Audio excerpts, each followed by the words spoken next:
मी ज्या शाळेत शिकलो त्यात मी इतकी मस्ती केली की परत मला बोलवतील असं वाटत नाही. आणि जर काही चुकलं असेल तर प्रेमाने सांगा. नेक्स्ट मध्ये मी फिक्स करेन. पुष्कराज आहे. पुष्कराजचं काय झालंय? पुष्कराज त्याचा त्याचा अभ्यास चांगला आहे, उत्तरच वेगळं असायचं. मंडळी, आज हा ट्रेलर लॉन्च होतोय आणि याच शाळेत आपण बरोबर 2.5 महिन्यापूर्वी शूट करत होतो सप्टेंबरमध्ये. तेव्हा खूप पावसाळा होता, इथे गुडघाभर पाणी साचायचं. आज त्याच शूट केलेल्या चित्रपटाचा इथेच ट्रेलर लॉन्च आहे. कसं वाटतंय? खूपच छान वाटतंय ॲक्च्युली. मी जे काही कामं केली आहेत आजपर्यंत त्या सगळ्यात पहिल्यांदा असं होतंय की ज्या लोकेशनला शूटिंग केलं त्याच ठिकाणी त्या सिनेमाचा किंवा त्या कलाकृतीचा ट्रेलर लॉन्च होतोय. एका अर्थी मला असं वाटतं की आपल्याकडनं सुद्धा ही जी शाळा आहे या शाळेला आपण मनापासून थँक्यू म्हणतोय, कारण की ही जी वास्तू आहे या वास्तूने आपल्याला आशीर्वाद दिले. मराठी शाळा फक्त त्या शाळेत शिकणाऱ्या विद्यार्थ्यांना घडवते, त्यांना आशीर्वाद देते असं नाही आहे. तर मला असं वाटतं की अशा ज्या कलाकृती असतात, आमच्यासारखे कलाकार असतात, त्यांनासुद्धा या वास्तूचा आशीर्वाद मिळाला आहे आणि या वास्तूने बऱ्याच प्रमाणात आम्हाला सुद्धा घडवलं आहे. तर नागावचे आणि नागावच्या या मराठी शाळेचे सुद्धा मनापासून आभार. धन्यवाद.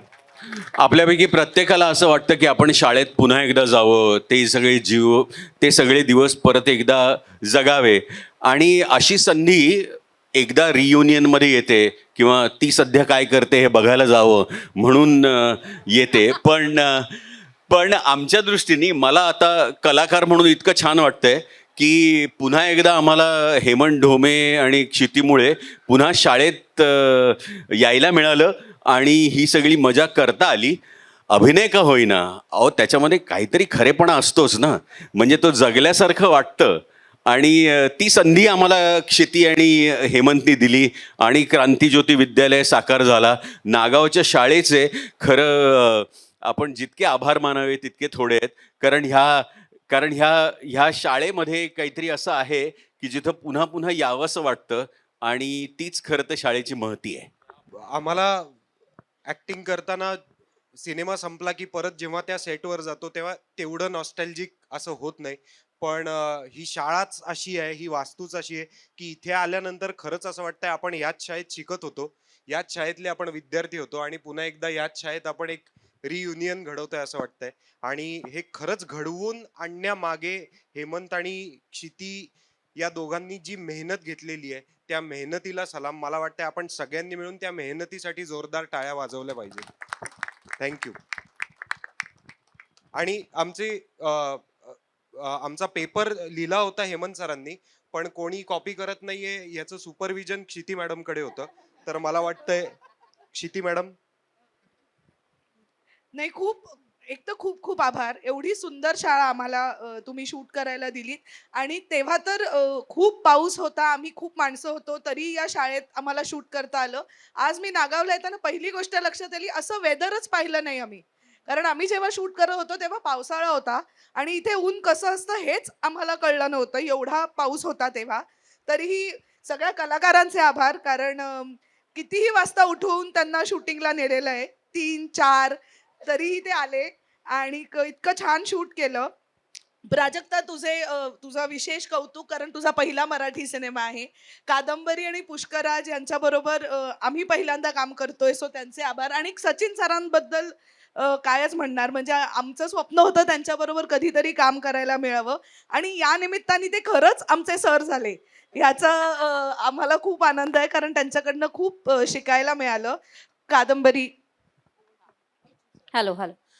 नमस्कार. माझी एक विशेष आठवण आहे याच शाळेशी निगडीत. सो नागाव हे माझं आजोळ आहे. इथे भीमेश्वराचं देऊळ आहे जवळच. त्याच्या जवळच्या एका गल्लीमध्ये माझ्या आजी आजोबांचं घर होतं लहान असताना. आत्ताही आहे, तिकडे कोणी राहत नाही मात्र. सो मी लहानपणापासनं उन्हाळ्याच्या सुट्टीत नागावला यायचे आणि आम्ही असं म्हणायचो, चला शाळेजवळ जाऊन येऊ, शाळेजवळ जाऊन येऊ. ती हीच शाळा. आणि ह्याच्या मागे एक बकुळीचं झाड आहे. तो बकुळीची जी छोटी छोटी फुलं असतात ती जमा करण्यासाठी आमच्या सगळ्या कझिन्समध्ये चढाओढ असायची. सो मला जेव्हा कळलं की आपण याच शाळेत शूट करतोय, तर मला ते बकुळीचं झाड जाऊन बघायचं होतं केव्हापासनं. पण क्षिती म्हणाली तशी आमचं शूट पावसाळ्यात झालं. तर आता हा कार्यक्रम झाल्यानंतर मी बघणार आहे ते बकुळीचं झाड अजून आहे की नाही. थँक्यू. हॅलो, येत आहे. मी ज्या शाळेत शिकलो त्यात मी इतकी मस्ती केली की परत मला बोलवतील असं वाटत नाही. पण ह्या शाळेमध्ये आम्ही चित्रीकरण करताना मी बहुतेक मस्ती केली नसावी जास्त. कधी कधी हेमंतच्या चेहऱ्यावर दिसायचं आम्ही मस्ती करतोय वगैरे असं, किंवा काहीतरी पाठच झालेलं नाहीये वगैरे, काही काही वाक्य वेगळीच घेतली आहेत वगैरे, हे सगळं दिसायचं मोस्टली आम्हीच्या बाबतीत. नाही, सॉरी माझ्या बाबतीत. पण पण इतकी मस्ती केली नसावी म्हणून आपल्याला या शाळेने परत बोलवलं आणि खूप मजा आम्ही केली होती. आणि कुठेही बघितलं तरी कुठला तरी एक प्रसंग दिसतोय चित्रित केलेला. म्हणजे असं इकडे बघितलं तर इथे हा प्रसंग झाला होता, इथे बघितलं तर वेगळं काहीतरी झालं होतं असं. सो फार छान वाटतच आहे. धन्यवाद. प्राजक्ता. नमस्कार सगळ्यांना. माझ्यासाठी ना ही जागा इथे येऊन हे करणं खूप स्पेशल आहे, कारण माझ्या शाळेच्या एवढ्या आठवणी अशा माझ्या नाही आहेत. कारण मी कॉलेजमध्ये जास्त मज्जा केली, पण शाळेत असताना माझं असं होतं की होऊन जाऊ दे वर्ष, नंतर ना होऊन निघून जाऊ दे. मला युनिफॉर्मही नाही आवडायचा आमचा. पण इथे जेव्हा आम्ही होतो, आपण की तिकडे 15 दिवस तरी शूट केलं असेल, 20 दिवस बॅक टू बॅक. आम्ही इथे जवळच राहायचो. रोज सकाळी उठून आम्ही प्रॉपर शाळेच्या टाइम सारखे इथे यायचो आणि आम्ही आमचा युनिफॉर्म घालून पोचायचो. आणि इथेच ओरडाही बसायचा, इथेच sir very good, Praju brilliant असंही म्हणायचे, आणि इथेच मित्रांबरोबर मैत्रिणींबरोबर गंमतही व्हायची. So I am not exaggerating when I say की माझ्या ॲक्च्युली या शाळेच्या समहाव आठवणी जास्त स्पेशल आहेत माझ्यासाठी. आणि इवन मोर स्पेशल कारण माझी पहिली मराठी मूवी आहे. सो प्लीज तुम्ही बघा आणि सपोर्ट करा, आणि जर काही चुकलं असेल तर प्रेमाने सांगा. नेक्स्ट मध्ये मी फिक्स करेन. हरीश. मला असं वाटतं की ज्या दिवशी आमचा पहिला दिवस होता इथे शूटिंगचा, तर तो या शाळेतला परत एकदा नॉस्टॅल्जिक झाल्यासारखं झालं की तो या शाळेतला पहिला दिवस होता. आम्ही सगळे विद्यार्थी होतो. काही विद्यार्थी इथे आहेत, खरं तर युनिट जेवढं होतं तेवढे सगळेच विद्यार्थी होते. जो शेवटचा दिवस होता त्या दिवशी आम्ही पासआउट झालो या शाळेतून, आणि आज सगळे रियुनियनसाठी इथे एकत्र आलोय असा फील खूप माझ्या मनात आहे. आज जेव्हा सगळे विद्यार्थी नाही येऊ शकले, आम्ही त्यांचं प्रतिनिधित्व करणारे विद्यार्थी म्हणून इथे आहोत. पण ह्या भिंती, ही शाळा मला तेवढीच माझी वाटते जितकी माझी अहमदनगरची शाळा मला माझी वाटते. थँक्यू.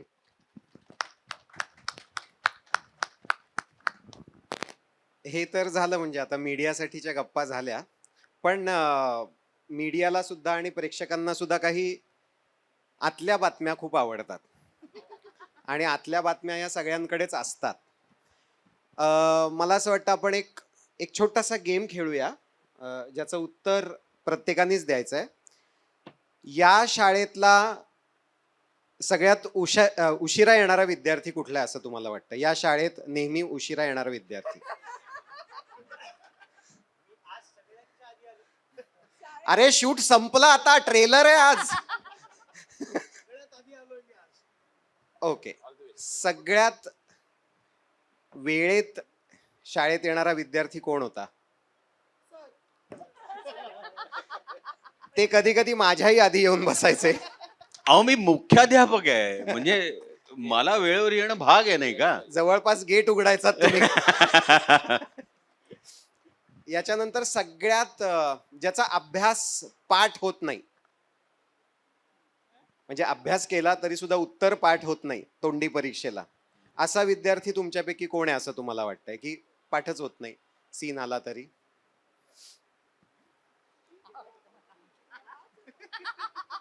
पुष्कराज आहे. पुष्कराजचं काय झालंय? पुष्कराज त्याचा अभ्यास चांगला आहे, उत्तरच वेगळं असायचं.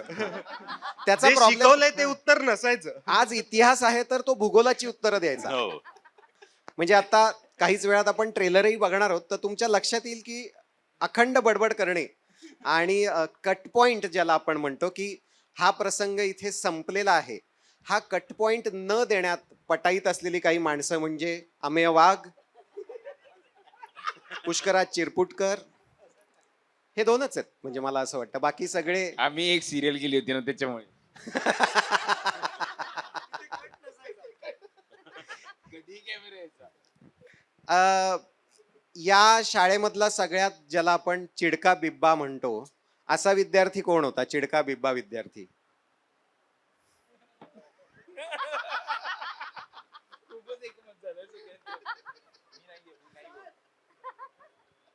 सगळ्यात गोंडस कोण होतं ड्युरिंग द प्रोसेस असं तुम्हाला वाटतं? हॅलो.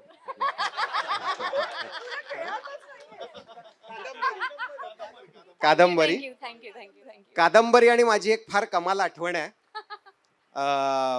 अलिबाग हे कनेक्शन आहे त्याच्या मागे.